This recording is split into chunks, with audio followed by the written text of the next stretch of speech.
Bogus वैद्यकीय व्यवसायाविरोधात वंचित बहुजन आघाडीचे बेधडक निषेध धरणे आंदोलन. तांदुळवाडी तालुक्यात दक्षिण सोलापूर येथील शिवशक्ती प्राकृतिक चिकित्सालय येथे सुरू असलेल्या बोगस वैद्यकीय व्यवसायाविरोधात वंचित बहुजन आघाडीच्या वतीने बेधडक निषेध धरणे आंदोलन सुरू करण्यात आले आहे.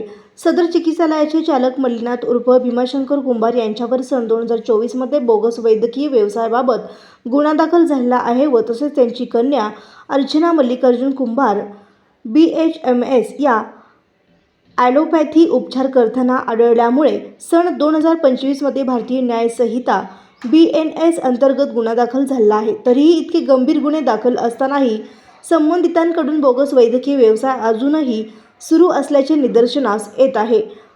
विशेष म्हणजे दिनांक 24 नोव्हेंबर 2025 रोजी झालेल्या धाडीत सर्व औषधांच्या OPDमध्ये होमिओपॅथिक औषधे लपवून विक्री करताना रंगेहात पकडण्यात आल्याची माहिती आहे. मात्र इतक्या गंभीर बाब असूनही अद्याप कोणालाही अटक करण्यात आली नाही. त्यामुळे या प्रकरणात दोषींवर कडक कारवाई करून संपूर्ण रुग्णांची व तसेच संबंधित चिकित्सालयाची सखोल चौकशी करण्यात यावी अशी मागणी करण्यात येत आहे. व तसेच येथे बिना परवानगीद्वारे कॅन्सर, एड्स, अर्धांगवायू यासारख्या गंभीर आजारावर उपचार केल्याच्या नावाखाली जनतेची फसवणूक केली जात असल्याचाही आरोप करण्यात आला आहे. या प्रकरणात जय भीम. मी वंचित बहुजन आघाडीचे सर्वोपाध्यक्ष रोहित लालसरे.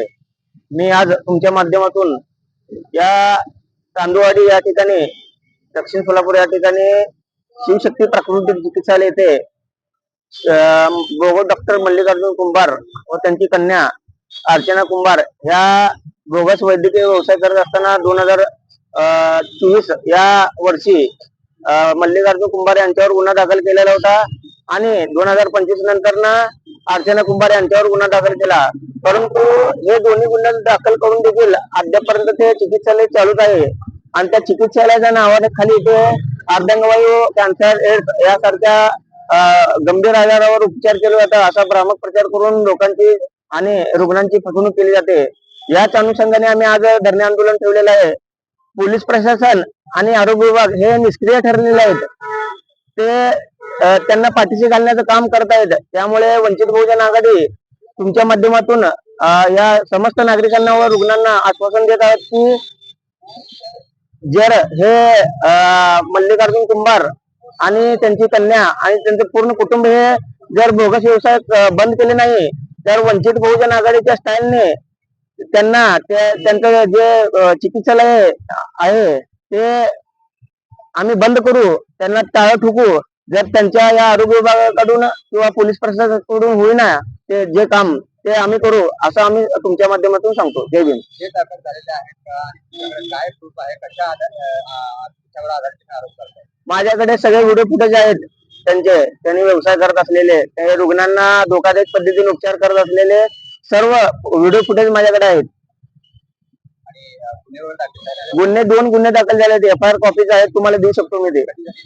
2024 ला 26 ऑक्टोबर 2024 रोजी मल्लिकार्जुन भीमाशंकर कुंभार यांच्यावर धाड टाकून 29 ऑक्टोबरला त्यांच्यावर गुन्हा दाखल झालेला आहे आणि दुसऱ्या वर्षी म्हणजे 2025 रोजी 24 नोव्हेंबर 2025 ला त्यांच्यावर धाड टाकली व त्याच दवाखान्यावर धाड टाकून 27 नोव्हेंबर 2025 रोजी त्यांच्यावर तालुका पोलीस स्टेशन येथे गुन्हा दाखल झालेला आहे. काय नाही अटक नाही. त्यांना डॉक्टर साहेब या फक्त सही करून जावा असं तालुका पोलीस स्टेशनचे PI असं सांगून त्यांना म्हणजे आदरानं बोलवून सांगितल्यावर ते दवाखाना कसं बंद केलं ते करतील हे तुम्ही सांगा. आता काय त्यांच्याकडे BHMS पदवी आहे म्हणून सांगतात त्या अर्चना कुंभार यांच्याकडे आणि मल्लिकार्जुन कुंभार यांच्याकडे कुठलीच पदवी नाही. परंतु ते ॲलोपॅथीची प्रॅक्टिस करत असताना आढळून आलेले आहेत. ॲलोपॅथीची प्रॅक्टिस आणखी करत आहेत. तरी मी तुमच्या माध्यमातून सांगतो की ते त्वरित हे थांबवावं. अन्यथा आता आम्ही ही शेवटची लढाई आहे आणि ही शेवटची लढाई आम्ही वंचित बहुजन आघाडी ही जिंकल्याशिवाय राहणार नाही आणि रुग्णांचे जीवाशी खेळ होत आहे ते आम्ही थांबवल्याशिवाय गप्प बसणार नाही. हे तुम्ही संबंधित विभागाला कळवलं नाही? कळवलंय. ते त्यांचं म्हणणं काय आहे की आम्ही 2 गुन्हे दाखल केलेले आहे, तर आता आम्ही काय करू शकत नाही कारण 2 गुन्हे दाखल झाले. आता आमचं बाद झालं. आता त्यांच्याच मागं कुठपर्यंत लागायचं.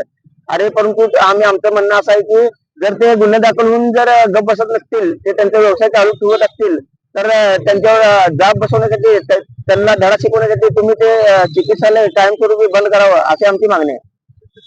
ठीक आहे.